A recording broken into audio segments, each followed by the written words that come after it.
है कि मैं सर्वस्व हूं, मैं पूर्ण हूं, मैं सब कुछ हूं, तो पूर्ण है का? लक्ष्मी तू अपनी जिंदगी में पूर्ण कब बनी? लक्ष्मी की आंख में जल भर गया क्योंकि लक्ष्मी को एकदम वचन दिल से लग गया, क्योंकि नारी की पूर्णता कब होती है? जब उसकी गोदी में औलाद होती है। नारी कब पूर्ण है? जब उसकी गोदी में संतान है। अगर संतान नहीं है तो नारी पूर्ण कैसे मानी जाएगी?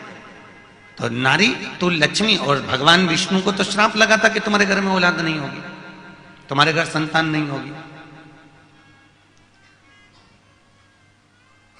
सुवाच का उनको श्राप था, दधीचि ऋषि की धर्म पत्नी का,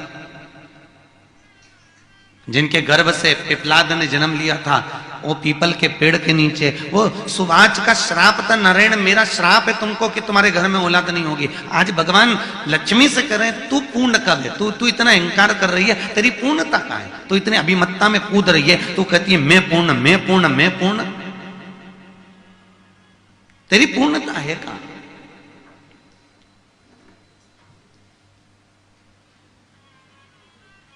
महाराज लक्ष्मी की आंख में जल भर गया, मायका छोड़कर लक्ष्मी सीधे सरस्वती के पास चली गई, ब्रह्माणी के पास में। सरस्वती ने पूछा क्यों रो रही है, क्या हो गया, तेरी आंख में आंसू क्यों भरा हुआ है? सरस्वती क्या बताऊं जीजी, वो लक्ष्मी बोली कि मेरे पति मुझको कह रहे हैं कि तू अपूर्ण है, तू पूर्ण नहीं है, तू पूर्ण नहीं है, तू अपूर्ण है। इतने में भगवान माता सरस्वती ने कहा अरे तू क्यों रोती है, चल मेरे साथ चल, अपन चलते हैं, अपन पार्वती के पास चलते हैं। क्योंकि दुनिया में पूरी भूमंडल पर क्या पूरे देवमंडल के अंतर्गत केवल एक पार्वती ऐसी थी जो माताओं के अखंड सौभाग्य को देती थी, दुनिया को पूर्ण कर देती थी, दुनिया को किसी तरह से खाली नहीं भेजती थी, तो वो एक माता पार्वती थी। तो चल, इसलिए भारत की भूमि पर सबसे ज्यादा व्रत किसके होते हैं? पार्वती के। तीज का व्रत पार्वती का, चतुर्थी का व्रत पार्वती जी का, छठ का व्रत पार्वती जी का, जितने व्रत करती हैं माताएं सब पार्वती के करती हैं। तो चल मेरे साथ, ले गई और सीधे माता उसी समय पर जब लेकर पहुंची, पार्वती पूछ रही है जी लक्ष्मी क्यों रो रही है, इसके रोने का कारण क्या है? लक्ष्मी को उनके पति ने कहा है कि तू पूर्ण नहीं है। इतने में माता पार्वती जी बोली अरे सरस्वती जरा ध्यान लगा कर देख कि लक्ष्मी को उसके पति ने अपूर्ण क्यों बोला। सरस्वती ने ध्यान लगा कर देखा और ध्यान लगा कर बोली पार्वती इनकी कोई संतान नहीं है ना, इसलिए इसको अपूर्ण कहा है, इतनी सी बात है, इसलिए अपूर्ण है, इसलिए इसको अपूर्ण कहा है। हाँ, तो उतने में रोने की क्या जरूरत है? इतने में तुरंत पार्वती जी तुरंत बोली इसमें क्या रोना।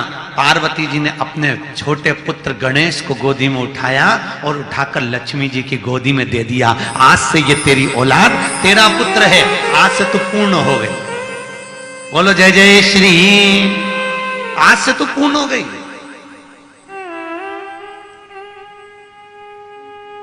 कई लोगों के मन में संशय रहता है, एक बहुत बड़ा प्रश्न है, आपके बच्चे भी पूछेंगे मम्मी ये लक्ष्मी जी किसकी पत्नी है? किसकी पत्नी है? भगवान विष्णु की। पर दीपावली के दिन पूजन तो गणेश जी के साथ होती है, दीपावली के दिन पूजन तो सरस्वती के साथ होती है। सरस्वती और गणेश से लक्ष्मी का संबंध क्या है?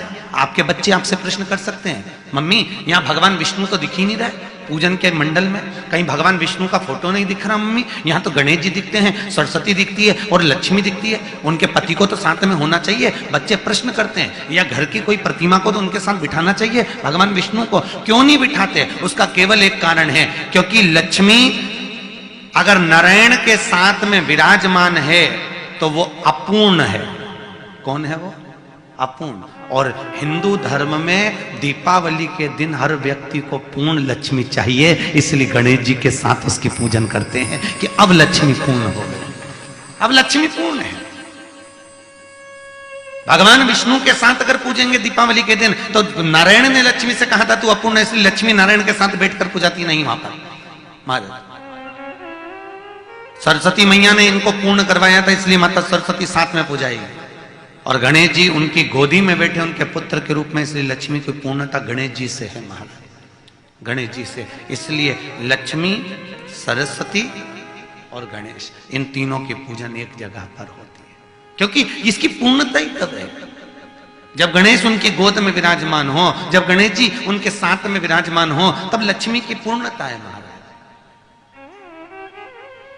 भगवान विष्णु, लक्ष्मी आज तेरी गोद में गणेश आए हैं, भगवान विष्णु कहते हैं आज से तू पूर्ण मानी जाएगी। और जगत में तेरी जब पूजन होगी तो गणेश के साथ में होगी, और जिसके घर में गणेश के साथ पूजन होगी वहां पर तू पूर्णता में विराज